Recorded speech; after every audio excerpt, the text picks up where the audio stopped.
Louis menggendong Lina kembali ke kamarnya.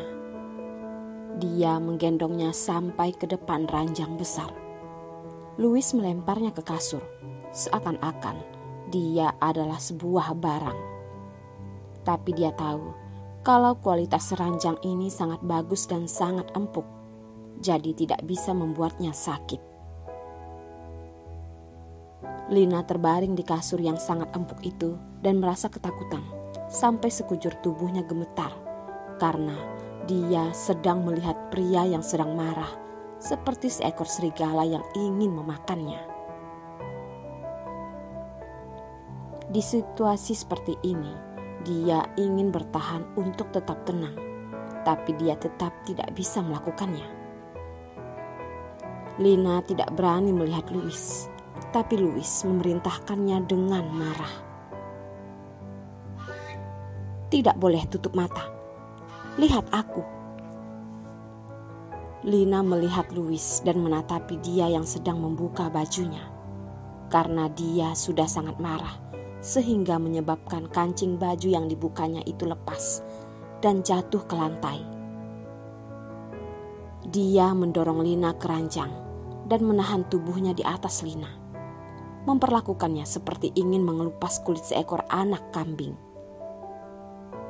Di situasi seperti ini, dia dengan tidak tahan menggigit telinga Lina. Suaranya terdengar serak dan mengerikan. Kamu kira aku tidak punya cara untuk mengontrolmu?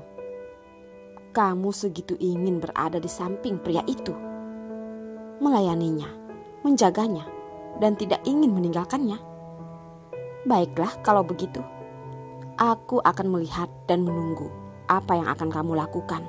Jika perutmu yang semakin membesar itu, sampai saat itu tiba, apakah kamu masih berani berada di sampingnya? Apa?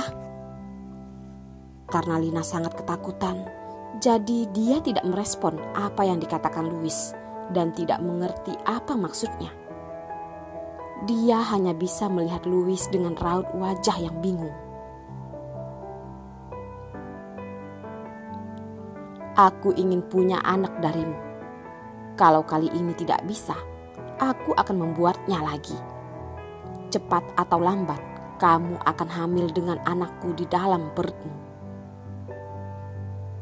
Louis berkata dengan nada yang sangat marah dan dalam waktu bersamaan, dia juga berbicara kepada dirinya sendiri dalam hati.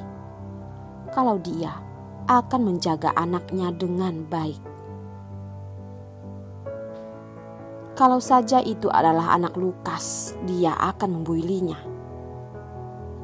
Sekarang ini Lina merasa sangat ketakutan dan jantungnya hampir berhenti berdetak. Pria ini sebenarnya sedang memikirkan apa sih? Dia demi aku meninggalkan keluarga Liu. Sampai-sampai masalah seperti ini, dia bisa kepikiran. Tidak mau. Dia tidak mau anaknya menjadi anak haram dan mendapatkan perlakuan yang tidak baik. Dia sendiri juga tidak memiliki hak untuk menolak semua perlakuan yang diterimanya di keluarga Liu. Lina ketakutan sampai gemetar dan tidak punya tenaga untuk melawannya lagi. Saat Lina bangun, dia menyadari kalau di sampingnya sudah tidak ada orang. Meskipun sekujur tubuh Lina terasa sakit, tapi dia tetap memaksakan dirinya untuk tetap bangun karena masih ada hal yang perlu dilakukannya. Demi mencegah hal yang tidak diinginkannya, dia sudah mempersiapkan obat anti hamil yang dibawanya dari rumah keluarga Liu. Dia keluar dari kamarnya setelah memakan obat itu. Lina diam-diam membuka handphonenya dan menyadari ada banyak panggilan dan pesan dari Lintang yang semuanya berisi kemarahannya. Lina merasa kepalanya sakit dan memperkirakan kalau Lintang bakalan marah seperti orang gila. Tapi karena ibunya masih di tangan mereka, mau tidak mau dia harus menelpon Lintang. Sebelum dia membuka mulutnya, Lintang yang sudah menunggu semalaman itu langsung memarahi Lina.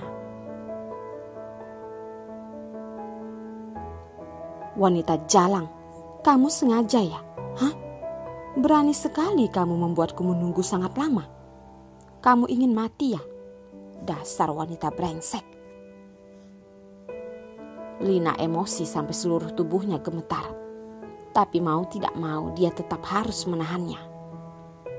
Dia berusaha keras menjaga nada bicaranya tetap tenang. "Lintang, aku sudah melakukan apa yang kamu ingin aku lakukan.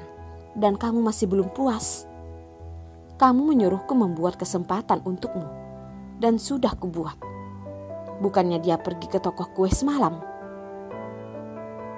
Membahas ulang masalah ini, Lintang merasa dia sudah membuat malu dirinya sendiri. Sekali, dua kali. Awalnya dia ingin membuat rencana, kebetulan untuk menemuinya dan ingin mengenalnya, tapi tidak sukses. Dia tidak pernah meragukan kecantikannya. Kalau begitu, ini semuanya pasti karena siluman rubah yang ada di sampingnya Louis. Semalam dia berpikir, dia semakin meyakinkan dirinya kalau pikirannya itu benar. "Tutup mulutmu. Kamu hanya perlu melakukan apa yang kuperintah. Aku beritahu kamu, yang ku mau itu Louis, dan kamu harus membantuku. Kalau tidak, kamu hanya perlu melihat apa yang kulakukan kepada ibumu." Saat Lina mendengar kata ibunya, dia serasa ingin membunuh mereka semua. Seperti seekor kelinci yang sudah tidak ada jalan keluar lagi. Juga tidak ada cara lain lagi selain menahannya. Tapi sekarang yang dia lakukan ini adalah demi ibunya. Maka Lina masih bisa menahannya. "Kamu mau bagaimana? Jangan pernah sentuh ibuku. Kalau tidak, aku tidak akan melakukan semua yang kamu mau." Lintang tertawa dengan sinis sambil berkata, "Jadi yang perlu kamu lakukan hanyalah baik-baik menunduk dan berlutut kepadaku seperti seekor anjing yang melayani majikannya. Kalau tidak, aku akan membunuh ibumu. Kamu juga tidak ingin aku melakukan itu, kan?" Matanya Lina terlihat penuh dengan amarah dan putus asa. Dan yang bisa dilakukannya hanyalah menahan dan menahan. Lintang melanjutkan, "Di sampingnya Louis sudah ada seekor siluman rubah. Kamu pergi mencari tahu siapa siluman rubah itu dan bagaimana penampilannya. Dan juga dia wanita seperti apa. Beritahu aku semua yang dia sukai tentang wanita itu. Termasuk dengan cara pakaiannya, rambutnya, dan juga dandanannya." Lina mulai tidak bisa mengontrol detak jantungnya. Dia tidak tahu apakah Louis masih memiliki wanita yang disukainya di luar sana. Tapi sekarang dia sudah memiliki hubungan dengan Louis. Jikalau saja Lintang mengetahui hal ini, Lintang pasti akan menyiksa ibunya. Hati Lina sudah dipenuhi dengan rasa ketakutan ketika memikirkan hal ini terjadi. Dia mengatakan, Aku tidak tahu. Keluarga Liu juga tidak tahu kalau dia ada seorang wanita. Dia bersembunyi dengan baik. Aku kira aku tidak akan bisa mendapatkan informasi itu. Aku tidak peduli. Itu adalah masalahmu sendiri. Yang ku mau hanyalah hasilnya. Lina, ingat, kamu itu siapa? Kamu adalah anjingku. Karena kamu adalah anjing, kamu hanya perlu melakukan hal yang diinginkan majikanmu dengan baik. Harus cepat. Aku memberimu waktu seminggu. Kalau waktu sudah lewat, Kamu hanya perlu menunggu ibumu menderita. Setelah Lintang mengatakannya, dia langsung menutup panggilan itu.